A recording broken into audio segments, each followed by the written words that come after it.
driving. Let's see, live check. Hello, everybody.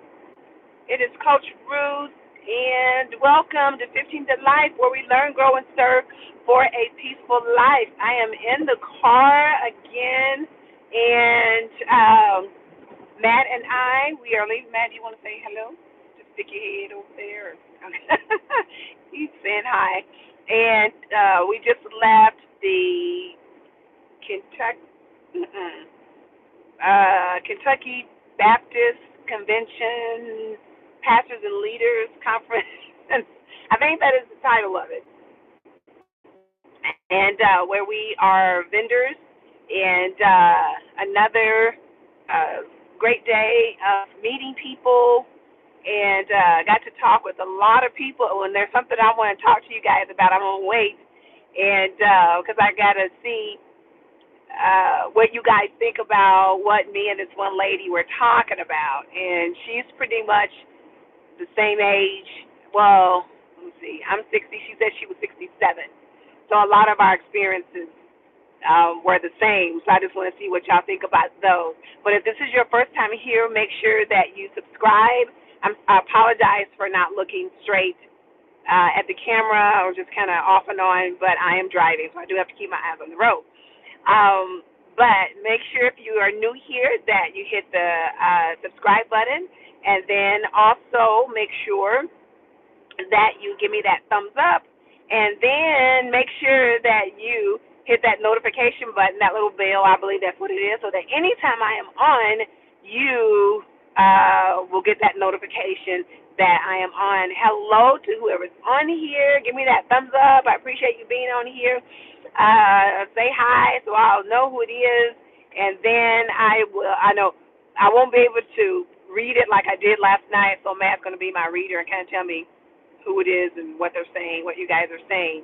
But yeah, so I'm so excited. I hope you can hear me. I don't know if my phone is taking over. If you can hear me, somebody give me that little thumbs up or say I can hear you or something like that, because I'm in the car. So I don't know if the car is taking over my phone or if it's.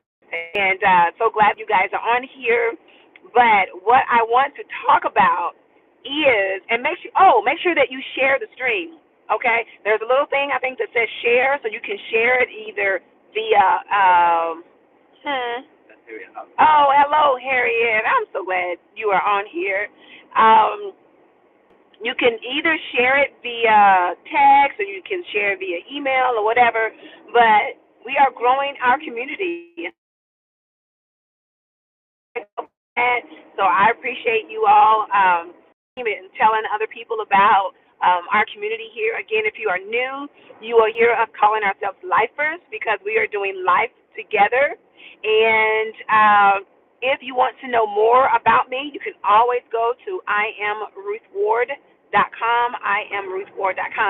to find out a little bit more about me. Thanks for the thumbs up. And who else is on there, man? Somebody said something. Yeah, tell me. What is it?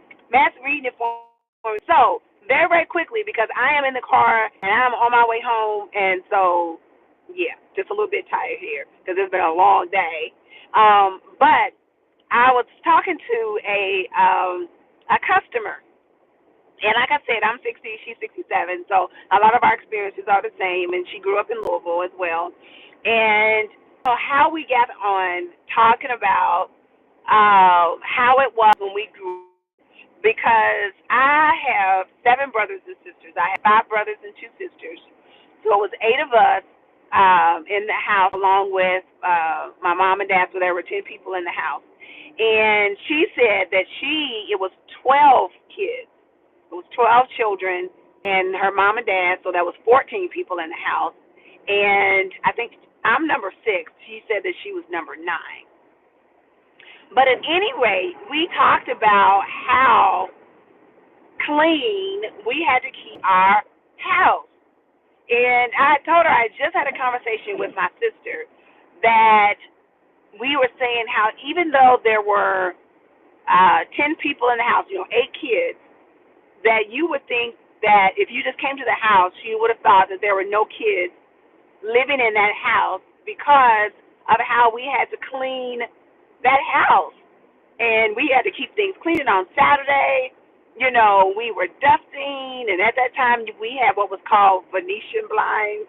And you had to clean the Venetian blinds, and you were vacuuming. And, when you cleaned the kitchen, you had to not only sweep the floor, sweep the kitchen, but you had to mop the kitchen floor and all these things that we had to do. And it was just so similar because she was saying how, her mom ran a tight ship. And, of course, my mom ran a tight ship, too. You think you got 8 and 12 kids in the house. You got to run kind of a tight ship or else it's going to be chaos in the house. And so anybody else experienced that, how, your mom made you clean up the house and everything had to be neat and put in order? And, of course, you've all pretty much everybody's heard the stories about how when the street light comes on, you had to come home and, we began to talk about how not only if we did something wrong that, our neighbor, not only would we get in trouble with our parents, but our neighbors, if they saw us doing something, then they would get on us too.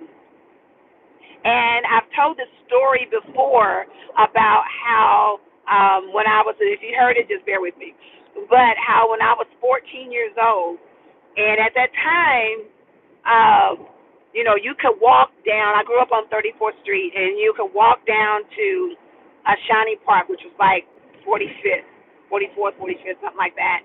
And so we would walk to the park, no big deal, walk all those blocks, everybody did. You hung out at Shawnee Park, and the girls thought they were cute with our hot pants on and stuff, and the guys in their cars, and they're washing them with their music blasting and stuff. It was just a great time. No shootings, fightings, or anything. So at any rate, my next door neighbor and I, she was like a year older than us, and we met this guy, and he was 21. Mind you, I'm 14. He was a pedophile. I didn't know. You're 14, you think you know everything. You just think, oh, so stupid, but you don't even know. And he came to my house and picked me up. It was one day after school. He came and picked me up. And thankfully, we just went riding in his car. We just kind of drove around a little bit, and I may have been gone about a half an hour. I don't even know if it was that long. And he dropped me back off at home. And while we were in front of my house, my neighbor, 2 doors down, Sonny, that's what we called him, Sonny, his daughter was a friend of mine, Chris. Well, he blasted me and was like, you know better.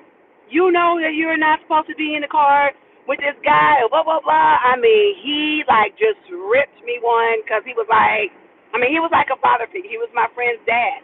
And he was like, he was just like, you know better. Well, I felt about this big. And, of course, I never saw the guy again, right? Thankfully.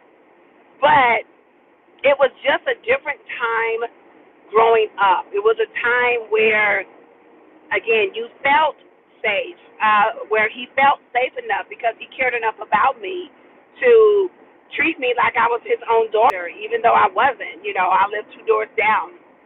And so she talked about a time when she got in trouble with her mom, and her brother locked her out of the house, and her mom got on her because she snuck out of the house and things of that nature. And so did anybody else experience that? What'd she say? I can't see. Yes, I remember them days. Yes, those were like the best days, right? Kids today, that's one of the things that I am sad about, like with Matt, because once we moved away from Old Louisville and we moved in Indiana, the street that we moved on really didn't have any children. So there was no kids on the block that he could play with or anything because he was like 4 years old when we moved over there. And so I really am sad about that for him because he never had to, got those experiences. His only experiences were either at school or church. I'm sorry, I'm looking to make sure I don't have an accident.